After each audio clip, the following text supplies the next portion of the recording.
Most people are missing this. And then when they explain their offer, it's not clear and succinct enough. It's using technical jargon. It's using like fluffy, complicated, too many words to explain it language. Because if they have to do the work of connecting the dots, you're gonna lose them as a potential sale. And we have to understand in all marketing today, people are overwhelmed. So you have to make your messaging so clear that the person doesn't have to do any work to try to understand it. Embodied CEOs don't chase trends. They pave the way. They lead from within, moved by purpose, unshaken by noise. When you are the source, you do not need permission. Hello, everybody. Welcome back to the podcast. I hope you guys are having an amazing week. I'm feeling so excited about so many things in my life and just so grateful that this year is turning out to already be just so incredible. And I really think it's because, some years are better than others, but I think I'm really focused and I'm really clear on what is priority, what is not, what is a focus, what is not, and trying to have that be less things, but really be intentional with the things I'm committing to. So I'm excited. I have all the things happening. I found a new podcast studio and signed the lease on that, move in there really soon. It's awesome. It's like, I'm pretty picky with things like this because it's always about the vibe. And a lot of the things that my team was finding and what we were finding to rent was like more corporate, like co-working spaces or corporate office buildings with a studio or an office inside of a bigger building. And I was like, I just can't do that vibe. I can't. And so we found, it's an older building in downtown Austin, which is what I wanted. So it's easier for guests to get there. And I also go now downtown Austin to work out anyways. And it's just got character, hardwood floors, a lot of natural light. And I'm really excited about it. So I signed the lease for that. And it was not lost on me when I signed the lease that the size of the studio, which is really an office now, the size of it is about the same size, maybe a tiny bit bigger than the actual house that I lived in, which wasn't a house, it was a studio, when I started my business and when I had my son. And I think that's pretty cool. When I started my business, we lived in it was literally a master bedroom that we turned into a studio in San Diego. And it was cool, it was cozy, but it was tiny, tiny. And I started my business when we lived in that studio. And so I would have to take calls in the car, work at a coffee shop, because there was no way with my newborn that I was able to do that. And so we lived there for the first year of Oliver's life. And to now sign the lease on podcast studio, it's also going to be what I'm calling the first embodied headquarters, because my intention is to start growing a team, not the whole team. I really like that I can find talent outside of just being limited to Austin, but start growing a team in person. I also made a really exciting hire for content, which has been a priority this year. And so you're going to see my content game through the roof starting early April. And not just my content game in terms of resources, but resources for the team. I hired support for this, just for Embodied. So it's internal marketing expense and also my time. I have committed myself to putting more time into content creation, and I'm kind of doing this as an experiment. So I'll keep you guys posted, but I want to know what will happen if I commit a day a week to content creation and we're going to up our volume to 2 times a day posting, which sounds like a lot. I'm investing the resource into doing this kind of as an experiment. I have my paid ads game down, and we do okay on organic, but I've never really prioritized it. It's kind of it's there, but it doesn't have a solid strategy. So I'm really excited. I found someone in Austin. We can go to this new office, just so many exciting things. All right, so today's episode, I wanted to keep marketing focused, and I was having a conversation with a team member I help my team a lot inside of Slack, behind the scenes if you're a client. So I'll see things and I'll just put my little input sometimes on strategies and how to help, clients or marketing strategies convert better. And so one of the situations that they were strategizing was a client who was getting a lot of calls booked, having the calls and not closing the calls. And so, kind of what's the gap? Where do we need to focus? And it gave me the idea to talk through if you are getting leads all the way to the point of your offer. And in this case, like they're even booking a call. So they're obviously very interested in the offer and not closing as many as we should be. The close rate was pretty low, and there's leads that were like, oh, they're good leads and they may buy in the future. And that was kind of the like alarm bell for me of some thoughts. What to focus on, because I think I can simplify it so much. I think this is an area that people get really overwhelmed. It's like, I'm doing all these things, I'm creating the content, I have people maybe watching the content and consuming it, and I'm getting the eyes and I'm getting the visibility. I'm maybe even getting the leads, I'm getting people to sign up for the webinar, for the lead magnet, for all these things, and I'm not getting the sales. Because that is ultimately the biggest step, right? That's probably the most challenging thing to get working in your marketing, especially to cold traffic. Like if you can find and optimize a strategy that generates cold traffic leads and cold traffic sales in a repeatable way, you have a multi-million-dollar business, period. Like that's what most people are missing. Now, what do you focus on when that is happening? Because there can be so many things. Like there can be the messaging and the offer positioning. It can be the customer journey. It can be the strategy. It can be the audience. A lot of people like to blame and say, oh, it's poor quality leads.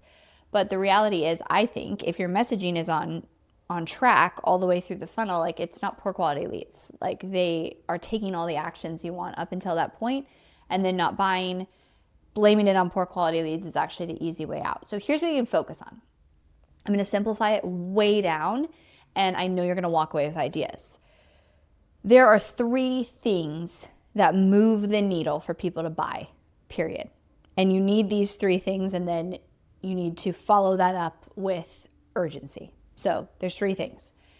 The first is clarity. You have to do the work of making sure when you explain your offer, like when you're pitching it on a sales page or in a webinar, however someone's getting to the point of hearing about your offer, is it so clear that so quickly upon hearing about it, they understand, I'm here, this is going to get me here, and here's how it's going to get me there. Here's the step, here's the method, here's the process, whatever. Most people are missing this. And then when they explain their offer, it's not clear and succinct enough. It's using technical jargon. It's using like fluffy, complicated, too many words to explain it language. And it's not clear the I'm here and this is where it's going to take me. And it's not clear how. So if you can literally, the first thing is look at wherever you are pitching your offer, how can you make it more clear? How can you make it within seconds to a minute that somebody hears about this offer? They can connect the dots, because if they have to do the work of connecting the dots, you're going to lose them as a potential sale. And we have to understand in all marketing today, people are overwhelmed, overstimulated. Like here's an example. I was thinking about this the other day.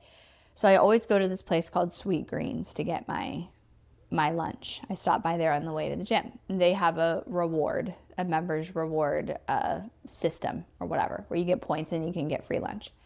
Or free, I don't know. And so I go in there all the time and they're like, why aren't you an awards member? And I was like, I know, okay, I'll do it. Like I'll scan the app and I'll do it. So I scan the QR code, I start to set it up, I download the app, I put in the email, and then it's like, okay, now you have to go and do the 2-factor code. And I don't have email on my phone. I'm one of the weirdos that doesn't have email on my phone. And so then I was like, whatever, it's too much. It's not worth the $10 a month that I might save on lunch. I don't know, maybe I'll save more. I'll probably do it eventually. But like I abandoned it. And so just that is an example of like for my mental capacity, I'm willing to go into a restaurant and basically lose money on points that I could be getting to save money, because it was too much for my brain to like go through that process. And that sounds crazy when you hear it. You're like, what? It takes you like 2 minutes. But I just abandoned it because I was like, I don't want to deal with this. I don't want to deal with going down my computer and finding the code and putting it in there and doing this. Like it's not a big enough priority for me. What does that mean? It means that if you have a moment when someone is hearing about your offer on your sales page, going through the process, that you make it hard, that there is resistance or lack of clarity as they are experiencing this, you're going to lose them. Most likely. The more they want it, the more they're going to do it, right? Like if I really wanted that code, I would have gone and done it if it was a priority. So you have to make your messaging so clear that the person doesn't have to do any work to try to understand it. That's the first thing. So clarity. First thing is, can you go audit wherever you're presenting your offer today, sales page, webinar, social media, and just ask yourself, could I make this more clear? Could I make this easier to grasp, faster to grasp when someone hears about this offer? Is there resistance happening? Ask people for feedback too, because you're so close to it, so sometimes we're so close to it, we're like, that's totally clear. Then someone sees it and they're like, I have no idea what this means. The second thing is speed. Speed is the name of the game today. People want results. They want them yesterday. They want it fast. They want to put in little effort. And we are living in such a fast-paced world that once I decide that I want something, right? Like once you decide I want to solve this problem, I'm going to solve this problem, or I'm going to fulfill this desire that I have. I'm going to pursue the next step for this. Once I decide that, I want to know that it's going to happen as fast as possible because I've now made the decision. I want the gratification. So this more comes down to your offer, and is there an opportunity to evolve it to look at either how can you help someone get the result faster, fulfill the desire faster, or how can you position it to make sure people understand that that's what's going to happen. So for me, this is what caused us to change our offers recently. We recently shifted our offers to be all done for you, all implementation. I have and had an incredible program that we evolved from Expand to Ignite, and it was probably the best marketing program out there because it took people step by step, like AI wrote your copy. We had go high level templates inside of there for your funnels. But the thing is, the business owner going through the program still had to do the work.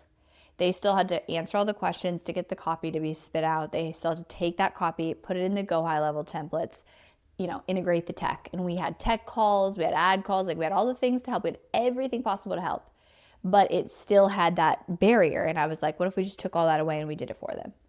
I have the full marketing team already of funnel designers, tech VAs, copywriters, ads managers, strategists. Let's just do it for them. Let's change our offers. Let's do it for them. And so the reason I did that is because of these two things that I'm going to talk about, which this one being speed.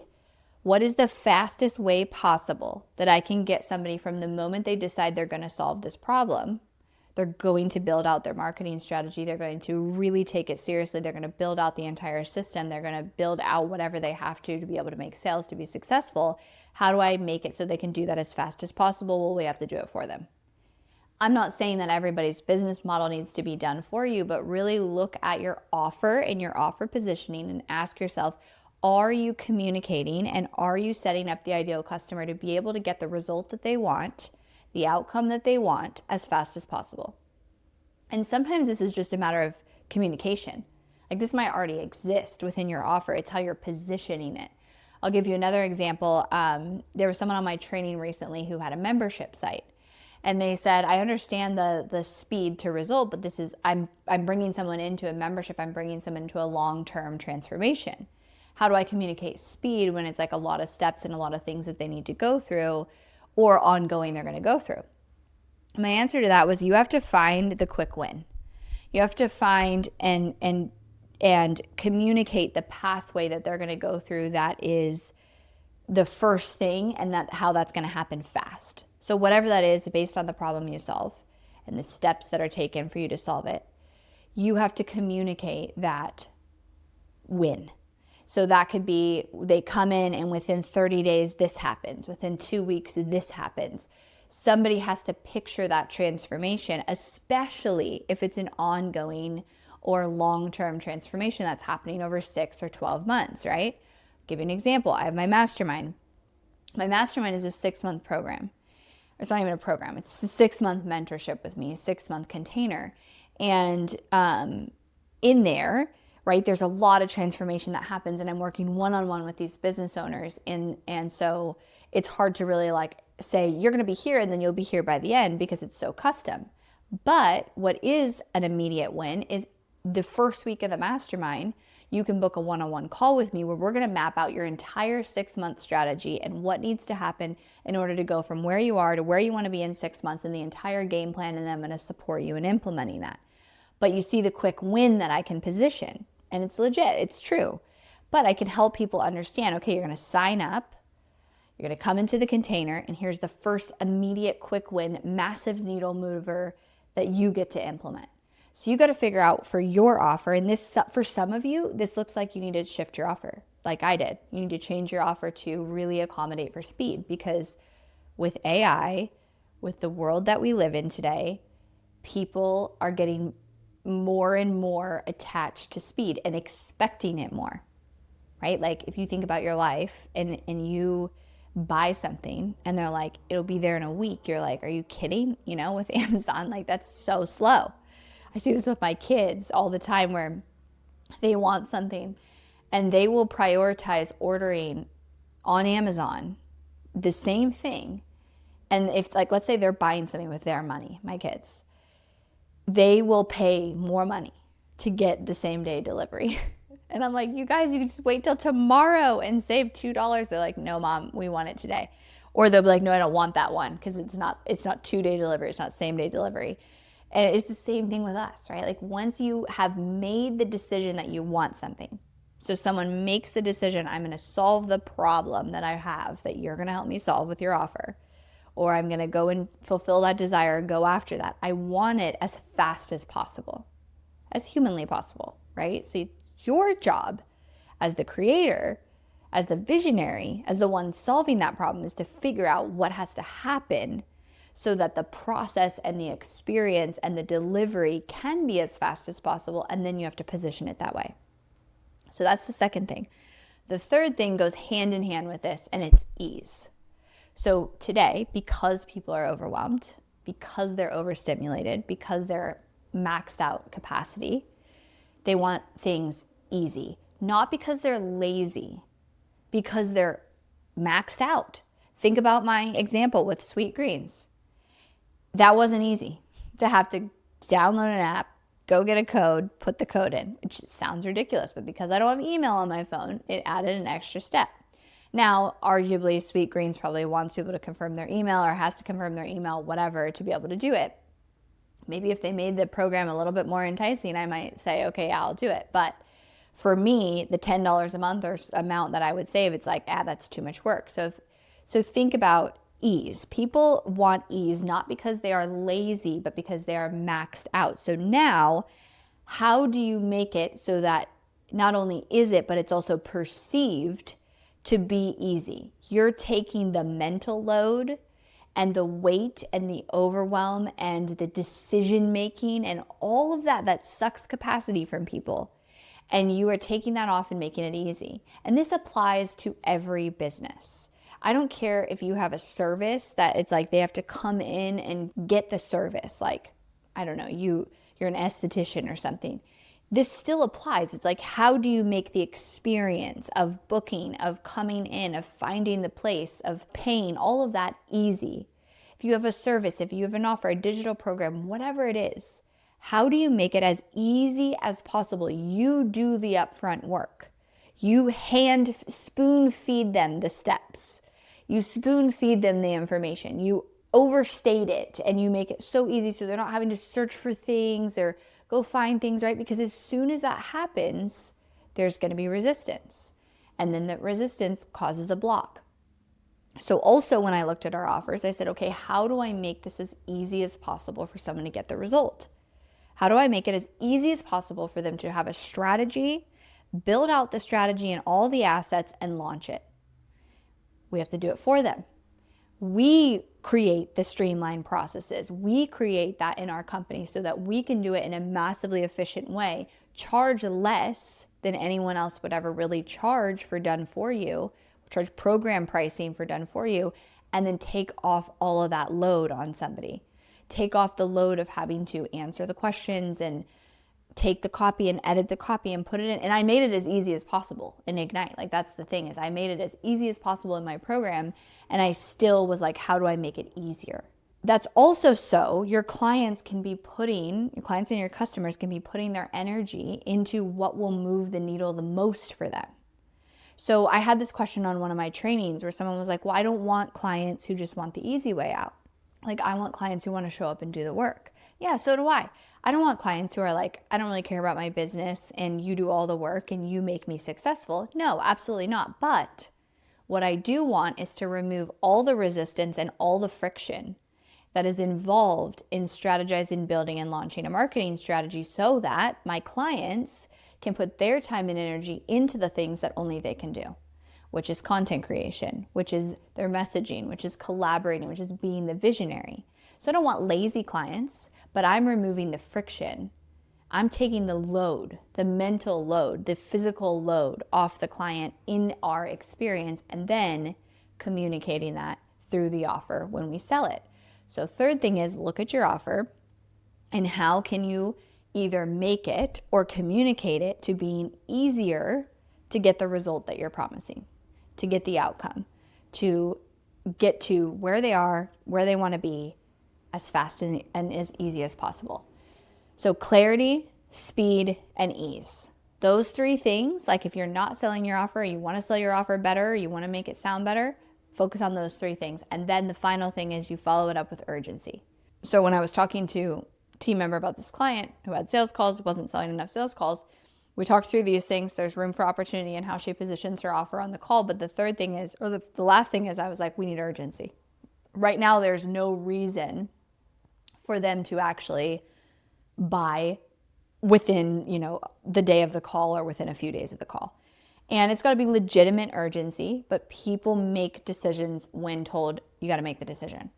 And you can have urgency, I like to have urgency in a sales process too, of like, hey, what's the cost of not doing this? Like, of not making this decision right now and sitting on this and letting this play out. Think about the time you're going to lose that you could be making progress. And you can definitely create urgency that way for people to make that decision.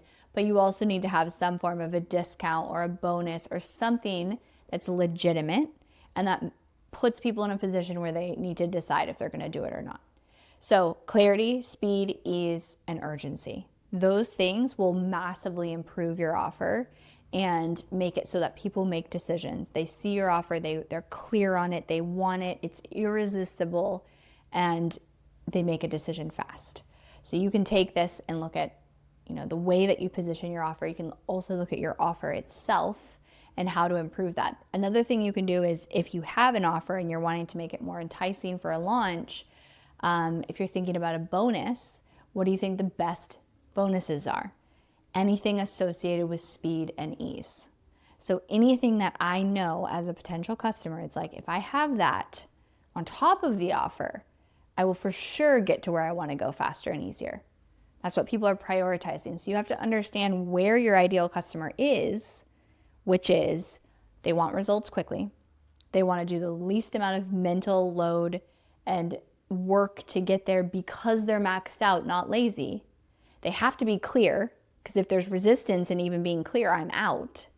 And then they have to be pushed to make a decision. Now we understand the person behind it. We meet them where they're at. We help them make the decision. So hopefully this gave you guys some insight into ways that you can improve either your offer itself, the way you sell your offer, the way you position your offer. And if you're listening to this and you're like, your new offers sound amazing, Emily, they are. People are loving them, and it's been so fun and cool to watch just it transform my business and be able to serve people in a way that we've been set up to serve and just haven't been doing it that way. So we have now an offer for everyone at different stages. So depending on what stage of business you're at, we put you in a container where it's done for you and it's all implementation. So if you go to helpmystrategy.com, you can see the levels, but you can book a call. You can chat with us about which option would be best for you. And I would love to support your business. Thank you so much for tuning in today, guys, and I will talk to you next time.